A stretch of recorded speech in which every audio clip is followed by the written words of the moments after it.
탐사보도 전문 기자 김경래 최강 시사.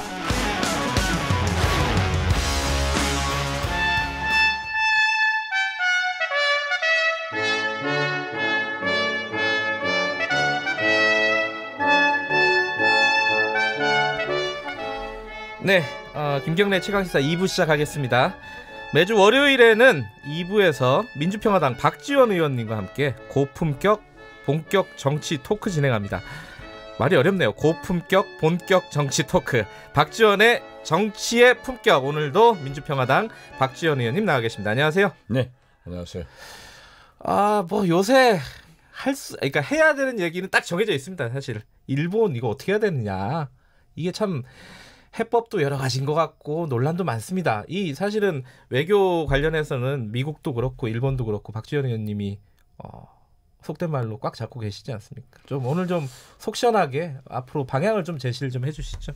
지금 어떻습니까? 요새 우리 정부 방향은 괜찮은 것 같아요. 대응 방향은. 물론 일본이 잘못이고 그거야 뭐. 예. 그 있을 수 없는 일이에요. 네. 거듭 말씀드리지만 일본은 6.25 한국 전쟁으로 부를 축적했고, 네. 또 자유무역으로 오늘의 경제를 유지하면서, 단 문제는 일본은 사실상 수출 비중이 크지 않습니다. 내수 비중이 75%예요. 네. 무역 비중은 25%밖에 안 되고. 네. 그렇지만 반대로 우리나라는 수출 네. 부분이 80%고 내수 부분은 20%니까 우리가 손해인 것만은 사실이에요. 아하, 이런 갈등이 지속되면. 그렇죠. 예. 못 견뎌요.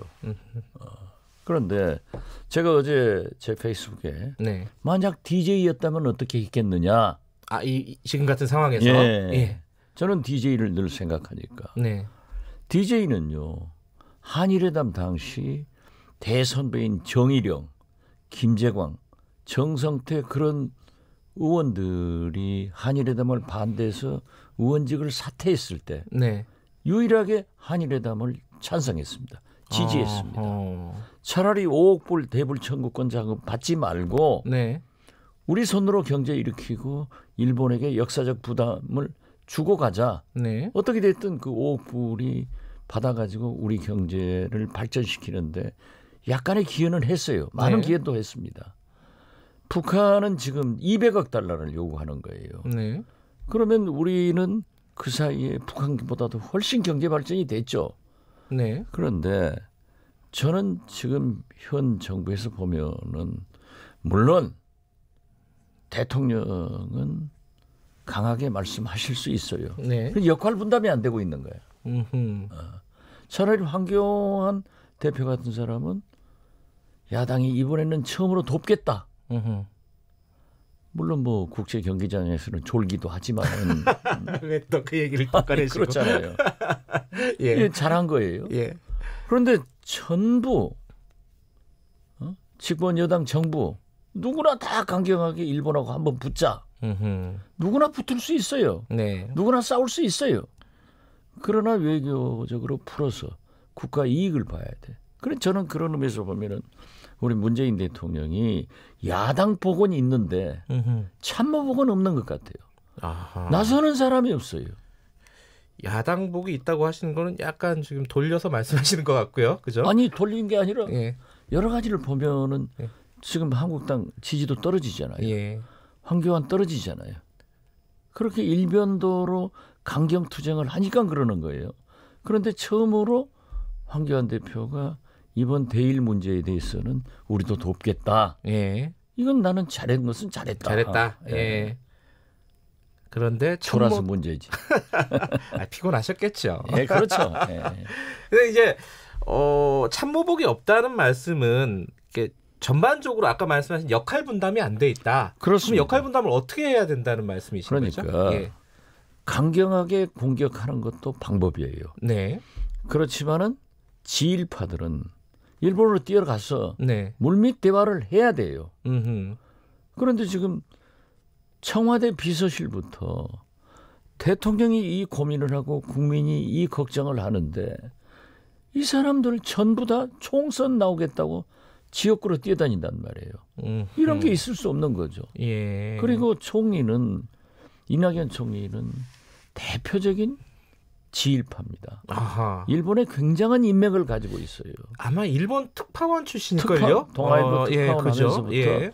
국회의원 사선하면서부터 계속 일본과 관계를 가지고 있어서 네. 제가 그걸 제일 잘합니다.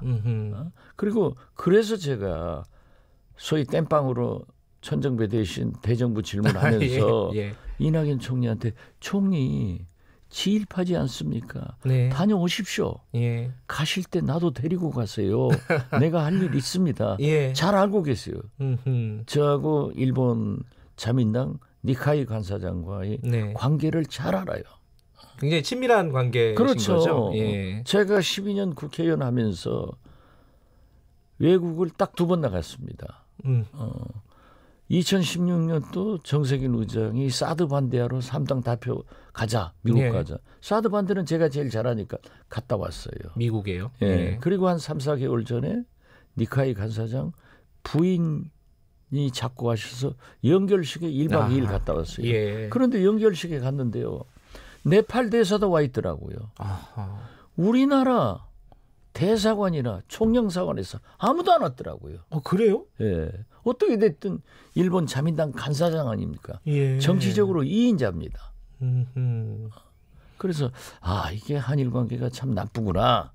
음흠. 그리고 이번에 이현재 부총리께서 이사장으로 있는 여시재, 네. 이광재 전 강원도지사, 네. 홍석현 전 한국중앙일보 회장 등이 하고 있는 게 있어요. 네. 일본에서 한미일 세미나를 한다. 네. 저보다 가재요. 왜? 제가 가야만이 니카이 간사장이 만찬장에 나온다는 거예요. 제가 전화했더니 제가 오더라도 네. 자기는 만찬장에 안 가고 예. 저하고 별도로 자민당 간부들하고도 식사를 하자. 이만큼 지금 악화돼 있어요. 거기에서 G20 한일 정상회담 안 하는 것이 좋다. 네. 이 정도 악화돼 있는데 이걸 풀어나갈 일은 하나도 하지 않고 강공을 한다 하면은 그건 초등학교 학생들도 할 수 있는 거죠. 외교는 뭡니까? 국익이에요. 예.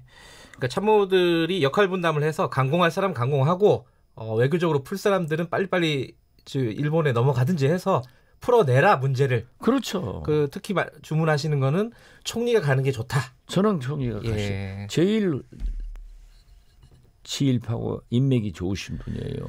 자, 김대중 오부지선은 그걸로 한일 관계가 제일 좋았지 않습니까? 네. 이때 김대중 대통령도 저 제주 출신 공화당 네. 양정규 의원, 김종화 의원 이런 원로 의원들에게 다 모시고 가서 그분들이 역할을 하게 했다고요. 네. 그냥 이루어진 게 아니에요. 대중문화 개방을 할 때 얼마나 문화예술계에서 반대했습니까? 네. 그 개방을 해가지고 한류가 흐르게 되고 솔직히 말씀드려서 김포 한해다 직항로 이런 게 다 해결된 거예요. 그래서 근본적으로 강경하게 협상을 위해서 공격도 할 수 있지만은 알겠습니다. 그러나 예. 테이블 밑에서는 활발하게 대화하는데 이게 없다 이거죠. 국회에서 지금 참의원 선거 일본 끝나면 간다는 거잖아요, 지금? 저는 그렇죠? 가야 된다고 보고 예. 의원님께서는 같이 안 가시고요? 지금 뭐 의장이 가져가면 저도 가야 되죠. 우리 모두가 네. 모든 것에 우선해서 일본 관계를 푸는 것이 네. 지금 정치권에서 정부가 할 일이다. 네. 왜 기업들한테만 자꾸 그전에는 뭐 대기업들 그렇게 싫어하고 오지도 못하게 하더니 요즘은 중풀나게 불러대가지고 일본 가라 어쩌라 협력하라. 네. 이건 안 돼요. 기업계도 나서고 정치계도 관계도 과거에 일본 관계가 있던 모든 분들이 설득해서 풀어내야 되는데 네. 지금 보십시오. 김현종 미국 갔다 왔죠. 국가안보실 2차장 가니까는 벌써 일본이 다 훑어가 버렸더라. 그러나 미국도 나설 겁니다. 네. 자기들이 손해니까. 일본은 철저히 준비했어요. 예. 8개월 전에 한 우리 정부는 손 놓고 있었다가 이 꼴 된 거 아닙니까? 미국은 적극적으로 움직일까요? 그냥 가만히 약간 이제 강 건너 불구경하는 게 지금으로서는 미국의 선택이 아닐까라는 느낌도 있는데 어떻게 보세요? 지금은 그러지만은 네. 저는 참의원 선거가 7월 21일 날 그렇죠. 끝나거든요. 예. 그러면은 미국도 우리가 반도체 수출 안 하면 미국 경제도 타격이에요. 예. 중국도 타격이에요. 일본도 타격이에요. 미국도 움직일 것이다. 움직일 것이다. 음흠. 그러나 미국은 네. 일본을 앞세워서 중국을 견제하는 것이 제1 아시아 정책입니다. 네. 그리고 일본은 미국을 등에 업고 자기들이 국방 강화하는 것이 목표이기 때문에 당분간은 이해관계는 떨어져서 네. 우리 편 안 들어줄 겁니다. 네. 그렇지만은 그래도 한국 문제이기 때문에 나서리라고 저는 봅니다. 네. 알겠습니다. 조만간 뭐 움직이지 않겠습니까? 박 의원님 말씀대로. 그죠? 움직여야죠. 네. 국회 얘기 좀 해야 되는데 시간이 이렇게 훅 가네요. 박 의원님이랑 말씀을 나누니까. 국회 얘기 잠깐만 물어볼게요. 예. 패스트트랙 관련해 가지고 지금 다 소환한다고 지금 그 경찰이 얘기하고 있습니다. 이번 주에 18명 소환을 했죠. 근데 이제 자유한국당 안 간다 그래요. 민주당하고 이제 정의당은 뭐 적극적으로 가겠다 그러고 이거 어떻게 해야 됩니까? 가야죠. 가야 됩니까? 정치적으로 자기들이- 풀려고 하는 것 같은데 자유한국당은 정치적으로 풀리지가 않아요. 안 해요? 홍준표 대표가 전 대표가 정치적으로 풀자 했는데 그렇죠. 얘기했죠. 청목회 사건이라고 있었어요. 그 뭐죠? 청목회가? 그게 이제 청원 경찰들이 예. 우리 민주당 의원들에게 후원금 준 게 아하. 방법상 예. 불법이었어요. 예.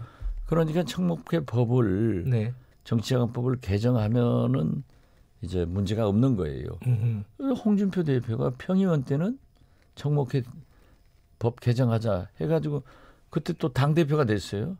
제가 원내대표 때 가서 했더니 안 돼요, 안 해준대요. 안 해준대요. 그래가지고 민주당 의원들이 예. 처벌을 받아서 의원직도 상실한 예. 그런 일이 있습니다. 네. 지금 현재 국회 선진화법에서 네. 의원직 상실되는 형이 나올 수 있어요. 그 가능성이 있죠. 지금으로 보면. 그렇기 때문에 잘못했으니까 소환하니까 가야 되고 네. 또 민주당이나는 뭐 폭력법이니까 간대요. 네. 가야죠. 음흠. 가면은 저는 굉장히 문제가 되리라고 봅니다. 네. 그렇기 때문에 그걸 피하려면은 빨리 정치적 협상을 해서 악법인 국회 선진화법을 개정해 주면은 네. 그 해결될 수 있어요. 자기들 할 일은 안 하고 잘못한 일 경찰에서 불러면 가야지 왜 안 갑니까? 국민은 다 가는데. 예. 가라. 정치적인 해결은 그 다음 문제다. 이런 그렇죠. 말씀이시네요. 예. 가서 조사 받아라. 받대야죠. 무서워하는 것 같더라고요. 몇 명. 무섭죠. 그것도 그렇지 않습니까? 예. 황교안, 나경원 지도부에서 해라. 문제 없다. 지금 하다가 지금 희생된다 하면 그분들이 책임져야죠. 네. 황교안, 나경원 그 국회의원들 많이 다치면은 책임 안 지겠어요? 이게 여러 가지 문제가 있어요. 예. 어쨌든 조사는 받는다. 일체적으로 받아야 한다. 당연히 예. 받아야죠. 국회 얘기 한 가지만 더 짚어보죠. 그 윤석열 검찰총장 후보자 청문 보고서 채택이 안 될 가능성이 높겠죠? 지금? 오늘까지 시한인데 예. 문재인 대통령은 임명합니다. 아, 저는 100% 임명한다. 재송부가 되든 안 되든, 그렇죠. 예, 채택이 되든 안 되든. 예. 채택은 예. 처음부터 한국당에서는 채택 안 한다가 결정되신 분이 됐어요. 이미 네, 그렇죠. 시작하기 전부터. 그렇죠. 안 예. 한다고 했잖아요. 예. 그렇기 때문에 청문회에서 과정에서 뭐 그러한 얘기가 나온 것도 저는 경중 문제가 있고 네. 윤석열 총장 후보자의 표현대로 하면은 7년 전에 기자한테 거짓말을 했지 청문회에서는 참말을 했다, 정말했다 하는데 어떻게 됐든 네네. 상당히 도덕적으로 큰 문제지만은 지금까지 네. 우리 청문회 과정을 보면 그 정도는 넘어갔다. 네. 그래서 저는 문재인 대통령이 내일 정도 지명할 겁니다. 혹시 이것 때문에 국회가 더 꼬이거나 그러지는 않겠죠? 어떻게 보세요? 그러지는 않을 거예요. 또 총장이 임명되면은 네. 총장인 거예요. 총장이 좀 무섭죠? 국회의원들도 무서워하나요? 무서워하죠. 예. 그렇습니까? 그리고 지금 한국당 여러 가지로 걸려 있으니까 예. 자기들 몸보신할 수밖에 없는 거죠. 네. 그 하나만 더 여쭤볼게요. 짧게. 그 정경도 국방부 장관 해임 결의안 자유한국당에서 낸다는 거잖아요. 어떻게 보십니까 이거? 뭐 해임 결의안이 내면은 네. 저는 그러한 것보다는 네. 외교 안보 라인이 입이 100개라도 할 말 없잖아요. 지금 좀 그렇죠. 목선어선 기순. 네. 또 통영이 저 고성에 또 나타나고 네. 거짓말 허위자배. 예, 해군에서요. 예. 해군. 총체적으로 문제예요. 그래서 저는 맨 처음 네. 안보 라인을 교체해야 된다. 아하. 안 하고 있다가 지금 이 꼴 된 거예요. 그러니까 국방부 장관 한 명의 문제가 아니다 지금. 그렇죠. 안보 라인 전반적으로 네. 한번 손봐야 된다. 예. 어허. 문재인 대통령이 네. 대북 유화 정책을 쓰면은 네. 안보는 훨씬 강하게 보여줘야 네. 국민이 신뢰할 수 있다. 음흠. 그렇기 때문에 문재인 대통령의 성공을 위해서도 국가 안보를 위해서도 알겠습니다. 자기들이 물러가 줘야 된다. 음흠. 안보 라인 교체가 늦었다 이미. 많이 늦었죠. 예, 알겠습니다. 많이 들으시고 아마 고민 좀 하실 것 같습니다. 고맙습니다 오늘. 네, 감사합니다. 정치의 품격 민주평화당 박지원 의원이었습니다.